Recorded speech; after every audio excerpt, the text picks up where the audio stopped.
Olá, sejam bem-vindas, sejam bem-vindos ao Gotas de Luz. Hoje nós estamos aqui para falar sobre evolução, de evolução. Hoje o assunto vai ser um pouco mais técnico, falando os pontos de vista da doutrina espírita a respeito desse tema. E a gente, inclusive, vai pontuar a diferença entre evolução e progresso, falar do nosso planeta e etc. Ok? Vamos trabalhar?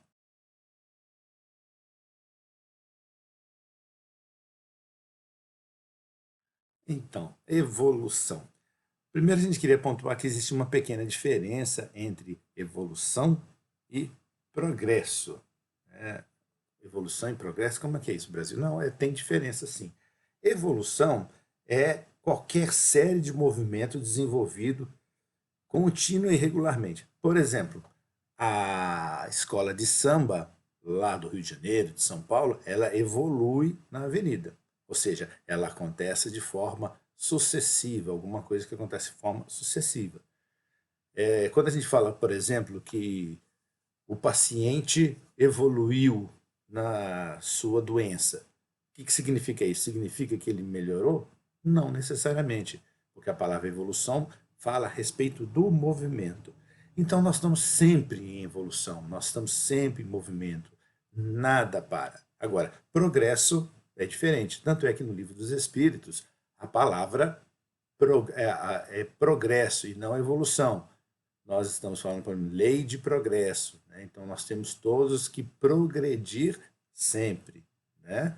Então nós vamos falar a respeito dessas pequenas diferenças. Evoluir sempre, porque nós estamos sempre em movimento. Progresso nem sempre, porque às vezes você na sua evolução, né, ou seja, no seu movimento, necessariamente você não está aprendendo, às vezes você pode parar. É importante lembrar que, uma vez que eu cheguei num ponto, eu nunca vou para trás, mas eu posso estacionar. Então, às vezes, as pessoas ficam um pouco confusas a respeito disso, né? Porque fala assim, fulano parou no tempo. Parou, realmente, ele parou de progredir, né? Mas até o próprio momento dele de estar parado vai fazer com que ele aprenda alguma coisa com isso. Então, a gente vai pontuar isso. Mas antes disso, evolução do ponto de vista da ciência é um pouco diferente. Ela vai falar da evolução de Darwin, por exemplo, né, onde se fala a respeito da evolução das espécies e assim por diante. O processo de evolução do nosso planeta acontece há muito tempo. Na verdade, o processo de evolução do nosso universo, né, é algo muito longo, né, é algo de muito tempo atrás. Veja bem, vamos falar um pouquinho de números. O nosso universo, segundo cientistas, foi criado há aproximadamente 13 bilhões e 500 milhões de anos atrás. É muito tempo, né? O nosso planeta Terra foi criado há 4,5 bilhões de anos atrás, ou seja, 4 bilhões e 500 milhões de anos. E nós? Nós habitamos no nosso planeta há 200 mil anos, muito menos, né? E para um ser como nós, que só vive a média de 70 anos, que essa é a idade média de vida que nós temos, né? Isso tudo é muito tempo, né? Então nós somos nada. Quando a gente vê o Chico falando que nós somos Cisco Xavier, é porque realmente nós somos nada diante da evolução. Mas vamos ver isso graficamente? Nesse desenho que eu estou apresentando aqui, nós vamos representar a criação do universo até os dias de hoje em 24 horas. Porque 13,5 bilhões de anos é muito tempo, a gente não tem noção. Mas vamos reduzir os eventos principais do nosso universo como se eles tivessem acontecido em 24 horas. Então, se o universo tivesse surgido à meia-noite, ou seja, 0 horas, teria acontecido aquele famoso Big Bang, aquela grande explosão. Aos 3 minutos, 0 horas e 3 minutos, teriam se formado os primeiros átomos. Até então, não tinha nada, né? As primeiras estrelas teriam surgido às 0 horas e 52 minutos. 0 horas e 52 minutos. É interessante porque a gente fala do Big Bang, da grande explosão, a gente imagina uma explosão de luz, né? Mas não, não é assim. Era tudo escuro. As primeiras estrelas vão surgir às 0 horas e 52 minutos, que corresponde mais ou menos a 630 milhões de anos depois do Big Bang. Ou seja, no momento da criação do universo, né, com a grande explosão, até 630 milhões de anos depois, era tudo escuro, não tinha luz, porque a luz elas vem das estrelas, né? A primeira estrela teria a GRB 090423, é o número que os cientistas dão o nome, né? A 1h06 da manhã. As primeiras galáxias, que são os conjuntos das estrelas, teriam se formado a 1h34 da manhã. Aí as galáxias foram evoluindo, né? E o nosso sistema solar, o sistema onde que o planeta Terra vai surgir, ele teria surgido às 15 horas e 48 minutos. E a vida da Terra teria aparecido às 17 horas e 36. Os primeiros átomos, as primeiras amebas, né? As primeiras células vivas teriam surgido. Os dinossauros teriam surgido às 23 horas, 35 minutos e 51 segundos. É esse o cálculo, né? E o ser humano, o homem, teria nascido, teria sido criado nesse processo todo às 23 horas, 59 minutos e 58 segundos. Então, se a gente comparar com o universo, em 24 horas, nós só existimos há 2 segundos. Os 200 mil anos que nós falamos correspondem a 2 segundos da criação do universo, se a gente colocar nesse universo de 24 horas. Lembra que eu falei que isso é 200 mil anos?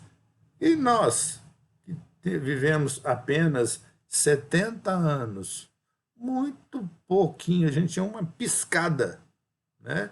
E às vezes a gente ainda se acha muito importante. Então, se a Terra tivesse sido formada em 24 horas, assim como a gente comparou com o do universo em 24 horas, né? Os 4,5 bilhões de anos que correspondem à Terra seria mais ou menos assim. Teria primeiro, às 0 horas, iniciado, a Terra era pleno fogo, etc., a formação da Terra. Né? Por volta das 3 da manhã, as rochas mais antigas conhecidas teriam sido formadas. Né? Surgiriam às 5 horas da manhã, 5h30, né? Um pouco mais, né? Os fósseis mais antigos, né? Que correspondem a coisas que hoje a gente não são fósseis, mas que não são nem animais como a gente entende fósseis hoje. Os primeiros organismos fotossintetizantes, eles teriam surgido às 6 horas da manhã, né? Aqueles que seriam sensíveis à fotossíntese, né? Aí, correndo, né, a evolução, quase às 14 horas ela teria os acúmulos de gás e oxigênio na atmosfera. Os fósseis mais antigos de seres eucarióticos seriam por volta de 16 e 17 horas. Os fósseis mais antigos de organismos multicelulares, por volta das 20 horas, né? Nós somos organismos multicelulares, ou seja, temos muitas células. Plantas em terra firme, elas só teriam surgido entre 21 e 22 horas. Os dinossauros teriam dominado por volta das 23 horas. E o Homo sapiens, né, que nós somos Homo sapiens sapiens, 2 vezes a palavra sapiens, é a nossa espécie. O primeiro Homo sapiens, que vem antes do Homo sapiens sapiens, ele teria surgido às 23 horas, 59 minutos e 30 segundos. Então, se nós pensássemos na evolução da Terra em 24 horas, nós só surgimos há 30 segundos atrás. Diferente da quando a gente compara com o do universo, que seria somente 2 segundos. Ainda assim é muito pouco tempo. E pensando que o homem como nós pensamos hoje, com a sua modernidade, etc. Tal, a gente está falando aí de 4.000 anos, né? 2.000 anos do Cristo, ou seja, Jesus acabou de pisar na Terra. E aí, outra coisa que é muito importante quando nós falamos de evolução. É um erro dizer que o homem vem do macaco. Nós somos descendentes do macaco. Como mostra essa estrutura que vocês estão vendo aí, né? Vieram primeiro os mamíferos insetívoros e aí eles foram evoluindo. Acontece que tanto o homem quanto os macacos vieram da mesma origem, né? E no ramo do qual nós nascemos, que nós surgimos, começa no Dryopithecus, Ramapithecus, Australopithecus, né? E depois um homem. Isso em termos de milhões de anos atrás. Então, a nossa evolução ela vem de milhões de anos atrás, né? Aqui uma outra divisão parecida com aquela, né? Falando a respeito do ser humano, né? De como que nós fomos divididos. E aqui a gente vai ver que os homens e os macacos, né? Os pongídeos, particularmente, no caso o gibão, o orangotango, o gorila, o chimpanzé, são hominóideos, né? Sendo que nós somos hominídeos e eles pongídeos. Então, nós somos irmãos do ponto de vista da evolução. Não significa que nós viemos do macaco, mas todos nós viemos da mesma origem, ok? Se nós falarmos a respeito aí do ser humano, nós vamos ver que o ser humano passou por diversas evoluções aí, onde o Australopithecus afarensis é o mais atrasado e o Homo sapiens sapiens, que somos nós, é o mais adiantado, né? Que a gente começou a andar sobre as duas pernas e etc. E a outra linhagem, né, que diferencia, voltando ao anterior, os pongídeos dos hominídeos, né, não se sabe exatamente como que foi esse processo de evolução, né, que nos separou desses irmãos. Então é o que a gente chama de elo perdido. A espiritualidade nos fala a respeito de que houve uma intervenção por parte deles, onde houve uma intervenção genética e modificação do ser humano para receber, né, espíritos mais evoluídos. Ok? É um assunto complexo, né, difícil, mas isso tudo nós estamos mostrando aqui para a gente ter uma ideia. Uma vez tendo visto isso, vamos agora ao progresso dos seres e dos mundos, falando propriamente dito do ponto de vista da doutrina espírita. Ok? Então, vamos lá. O Evangelho segundo o Espiritismo, o que ele diz? Do ensino dado pelos Espíritos, resulta que muitos diferentes umas das outras são as condições dos mundos, quanto ao grau de adiantamento ou de inferioridade dos seus habitantes. Entre eles, há os que são inferiores à Terra, física e moralmente, outros da mesma categoria que o nosso e outros que lhes são mais ou menos superiores em todos os aspectos. Isto é no Evangelho segundo o Espiritismo, capítulo 3, item também 3. Diz assim no Evangelho ainda: nos mundos inferiores, a existência é toda material.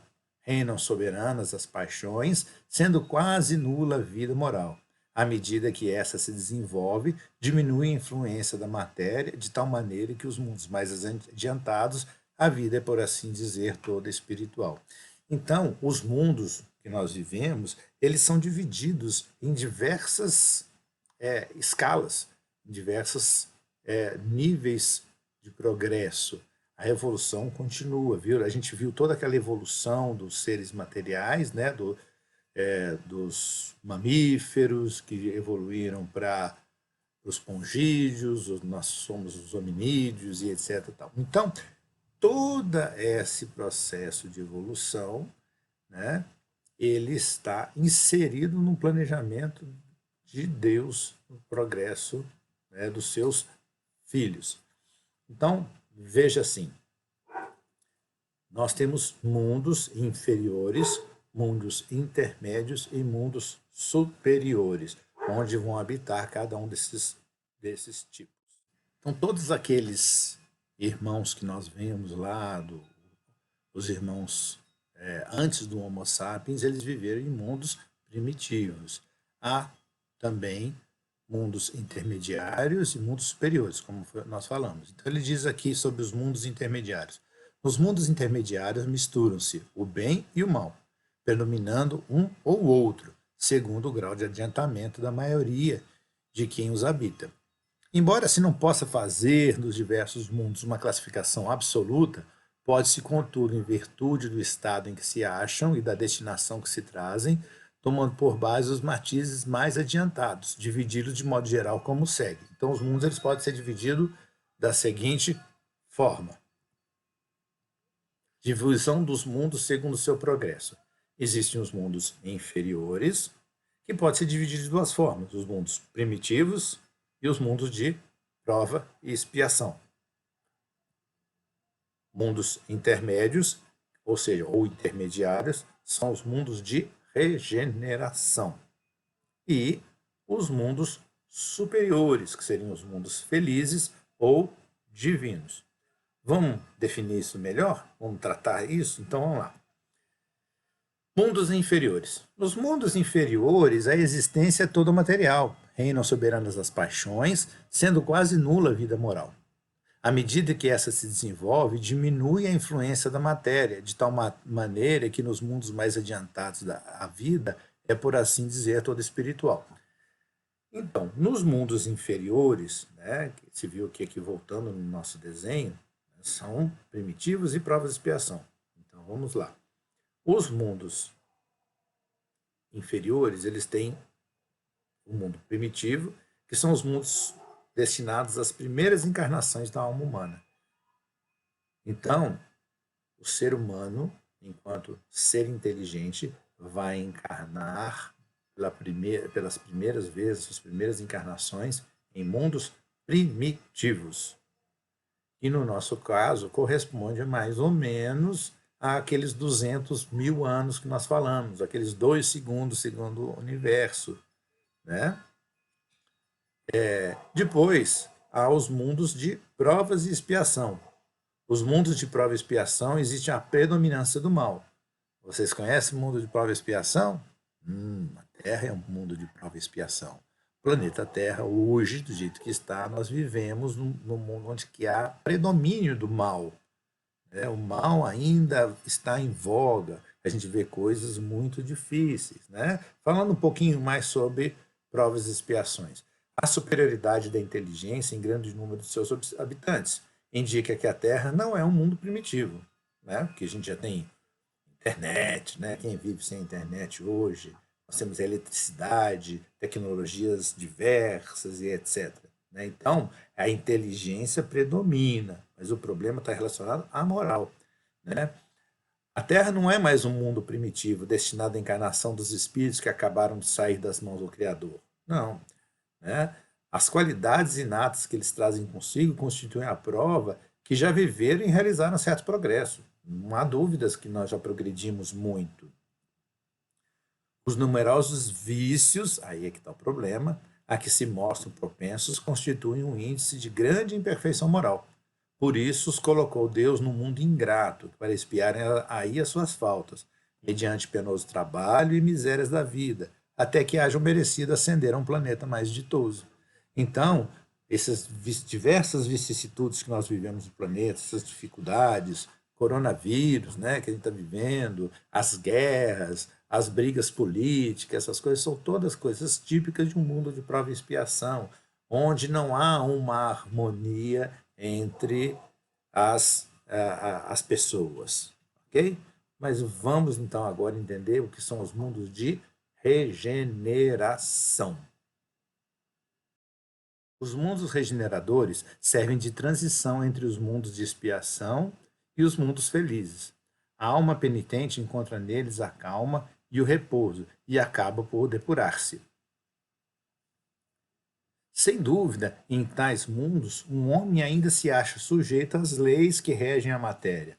A humanidade experimenta as vossas sensações e desejos, mas liberta das paixões desordenadas que sois escravos, isenta do orgulho que impõe o silêncio ao coração, da inveja que tortura e do ódio que sufoca.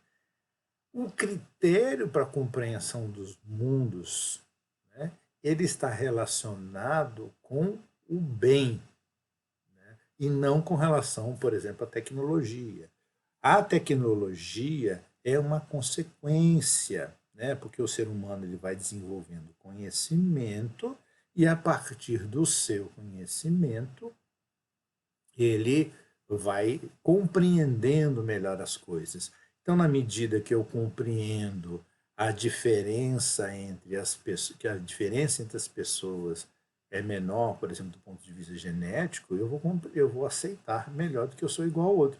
Antigamente acreditava-se que existiam seres inferiores dentro da humanidade, que o ariano era superior ao negro, né? A gente vê as questões do nazismo, por exemplo, que achava que os judeus eram uma raça inferior, que tinha que ser extinta da Terra. E aí, com o estudo da ciência, a gente passou a compreender que nós somos todos iguais, idênticos, com características particulares. Então, essa semana nós vimos aí as grandes questões em torno do racismo no mundo, né? Grande bobagem, nós somos todos irmãos, né? Somos todos da mesma espécie. O que diferencia as pessoas são as questões de ordem moral e não material. O que nos diferencia dos mundos primitivos, dos mundos de prova e expiação, quando estivermos em regeneração, vai ser o nosso entendimento da moral. Então, nos mundos inferiores, há um predomínio do mal. Os mundos de regeneração são uma área de transição para os mundos melhores. O bem começa gradativamente a sobrepujar o mal. Vamos falar um pouquinho mais de regeneração. Em todas as frontes vê-se escrita a palavra amor. Perfeita equidade preside as relações sociais. Todos reconhecem Deus e tentam caminhar para Ele, cumprindo-lhe as leis. No mundo de regeneração, né, todavia ainda não existe a felicidade perfeita, mas a aurora da felicidade. O homem lá ainda de carne e por isso sujeito às vicissitudes de que, se libertos, só se acham seres completamente desmaterializados.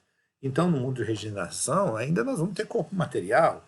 E se a gente tem corpo material, a gente tem que comer, a gente tem que trabalhar, né, para poder conseguir o nosso sustento, né? Não é um mundo de ócio, né? Não que os mundos superiores sejam mundos de ócio, né? Mas o trabalho é pelo material. Ainda há sofrimento, ainda há dor, né? Mas, por exemplo, as doenças. Então, quando a gente fala a respeito dos processos de evolução, né, nós estamos saindo do mundo, eu vou falar um pouco mais profundamente para frente, dos mundos de provas de expiação, transitando para o mundo de regeneração. O que acontece? É que o indivíduo ele precisa passar ainda por determinadas situações, né?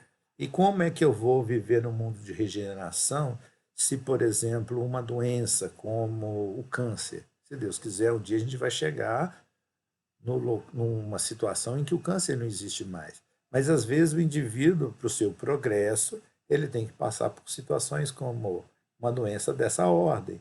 Então eu vou desencarnar, e na hora que eu for reencarnar de novo, o instrutor espiritual, o projetista da nossa reencarnação vai virar e falar assim: ó, meu irmão, você precisa dessa doença aqui para poder espiar, para poder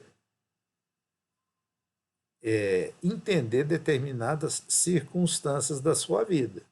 Só que isso já não existe mais no planeta Terra. Mas tem um outro planeta ali, que ainda está em provas e expiações, que essa doença existe. Então não é uma punição, é uma oportunidade. Então você sai do planeta Terra, reencarna lá, vive aquela situação, e se você aprender, você até pode voltar para o planeta Terra de novo. Mas por enquanto nós estamos em prova e expiação, né? A gente vai falar um pouquinho mais sobre isso. Caminhando, né? Nós temos os mundos superiores. Nos mundos que chegaram a um grau superior, as condições da vida moral e material são muitíssimo diversas das vidas da Terra. Como por toda parte a forma corpórea, aí sempre é humana, mas embelezada, aperfeiçoada e, sobretudo, purificada. Os mundos superiores são divididos em dois mundos: mundos ditosos ou felizes, ou mundos celestes ou divinos. O corpo nada tem da materialidade terrestre e não está, conseguintemente, sujeito às necessidades nem às doenças ou deteriorações que a predominância da matéria provoca. Mais apurados os sentidos, são aptos às percepções aqui nesse mundo, a grosseria, da matéria obsta. A leveza específica do corpo permite a locomoção rápida e fácil. Em vez de se arrastar penosamente pelo solo, gente, quando a espiritualidade fala de arrastar penosamente pelo solo, eles estão falando da sua caminhada que você faz ali na avenida para poder manter a sua saúde física, tá? Ou seja, caminhar para eles significa arrastar penosamente pelo solo. Desliza, bem dizer, pela superfície ou plana na atmosfera, sem qualquer outro esforço além da vontade. Então eu quero sair daqui para lá. A gente vai voando, né? É por isso que eles falam que os anjos eles voam, né? É, sem qualquer outro esforço além da vontade, conforme se representam os anjos ou como os antigos imaginavam os manes dos campos elíseos, né? Mas infelizmente, né, a gente ainda está longe disso. E agora? Nós estamos caminhando para a transição planetária. Vamos fazendo um resumo. Os mundos inferiores, divididos em primitivos e prova de expiação. Os mundos primitivos, já era. A gente já passou por isso. Provas de expiação é onde que nós encontramos. Nosso próximo estágio vai ser o quê? Regeneração. E depois, mais para frente, os mundos superiores. O momento de transição é esse aqui no que nós estamos, né? Nós estamos caminhando de provas de expiação para regeneração, né? Aí a gente tem que entender uma coisa importante. A partir do momento em que você fala, estamos vivendo em regeneração, nós já estamos na felicidade típica desse mundo? Na verdade, não. Pensa comigo, vamos pensar como se isso fosse a escola. Primitivo é o primeiro ano, prova de expiação é o segundo ano, regeneração é o terceiro ano. Quando termina o mundo de provas de expiação, ou seja, quando termina o segundo ano, a professora te deu as provas, você tirou as notas e você já está aprovado. Ah, que legal! Você se matricula e você já é um aluno do terceiro ano.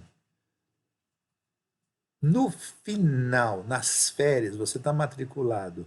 Você sabe alguma coisa do terceiro ano? Não, você não teve nenhuma aula. Mas você já está capacitado a viver num mundo diferente, no terceiro ano, no mundo de regeneração. É o momento que nós nos encontramos. Algumas pessoas já alcançaram o mérito para viver em regeneração, mas ainda não estão vivendo em regeneração. Primeiro dia de aula do terceiro ano. Primeiro dia de aula do terceiro ano. O que vai a professora fazer? Fazer revisão do conteúdo do segundo ano.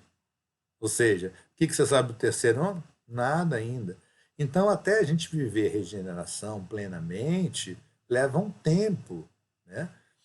Há uma palavra do Chico Xavier que nos aponta, né, para mais ou menos por volta do ano de 2057, 2058, nós já estamos vivendo em plena regeneração. Mas viver em plena regeneração, em 2057, 2058, significa que nós estaremos, tipo assim, primeiro dia de aula. A gente não sabe nada ainda de regeneração. A gente só vai começar a viver as consequências, viver de fato o que representa o mundo de regeneração muito mais para frente, quando mais pessoas estiverem envolvidas, né? Quando o bem estiver falando mais alto.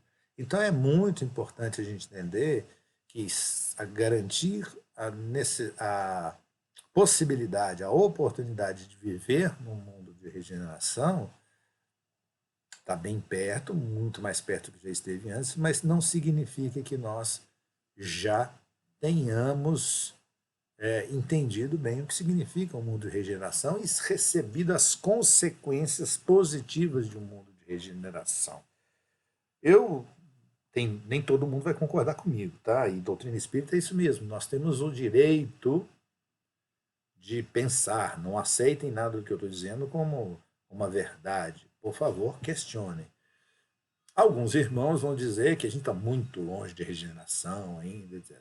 Eu estou para dizer que, por exemplo, nós que estamos aqui falando para vocês, vocês que estão escutando essa palestra, tentando melhorar-se, tentando ser pessoas melhores, que já entendem que não se pode matar, que não pode roubar, que não pode fazer coisas terríveis, esses problemas todos que nós temos vivido nesse mundo aí, são pessoas que já estão aptas à regeneração, né? Já não suportam mais a violência, já não suportam mais essas agressões que o nosso mundo, infelizmente, ainda oferece.